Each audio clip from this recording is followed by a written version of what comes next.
গ্রামের প্রান্তে পুরনো লাইব্রেরিটা বহু বছর ধরে তালাবদ্ধ পড়েছিল। বলা হতো সেখানে রাতে বইয়ের পাতা উল্টানোর শব্দ শোনা যায়, যেন কেউ এখনো পড়াশুনো করছে। সবাই ভয় পেত। এক রাতে কৌতূহলী কলেজ ছাত্র আরিফ ঠিক করল ভূতের রহস্য ভেদ করবে। হাতে টর্চ আর মোবাইল নিয়ে সে লাইব্রেরির তালা ভেঙে ভেতরে ঢুকল। ভেতরে ঢুকেই চারদিকে অদ্ভুত ঠান্ডা হাওয়া বইতে লাগল।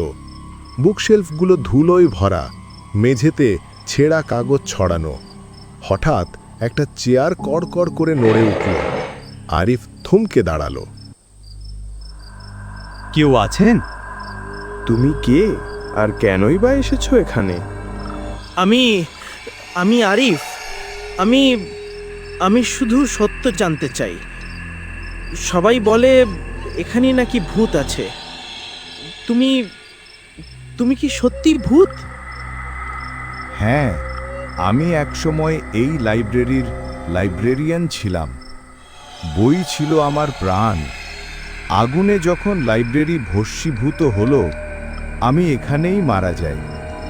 কিন্তু আমার আত্মা বইয়ের জ্ঞান ছেড়ে যেতে পারেনি। তাই রাত হলে আমি আবার ফিরে আসি। তাহলে তুমি মানুষকে ভয় দেখাও কেন? আমি ভয় দেখাই না, আমি শুধু চাই মানুষ বই পড়ুক, জ্ঞানের আলো জ্বালুক। কিন্তু তারা আমার ছায়া দেখে ভয় পায়।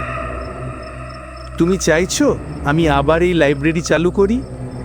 হ্যাঁ, যদি এখানে আবার মানুষের পদচারণা শুরু হয়, যদি শিশুরা আবার বই পড়ে, তাহলে আমি শান্তি পাব।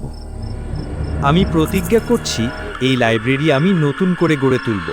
তুমি আর একা থাকবে না।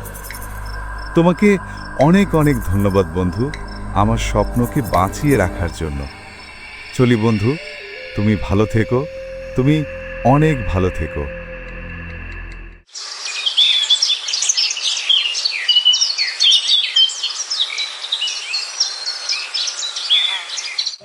এরপর লাইব্রেরি আবার নতুনভাবে শুরু হলো। গ্রামের মানুষ বই পড়তে আসতে লাগলো।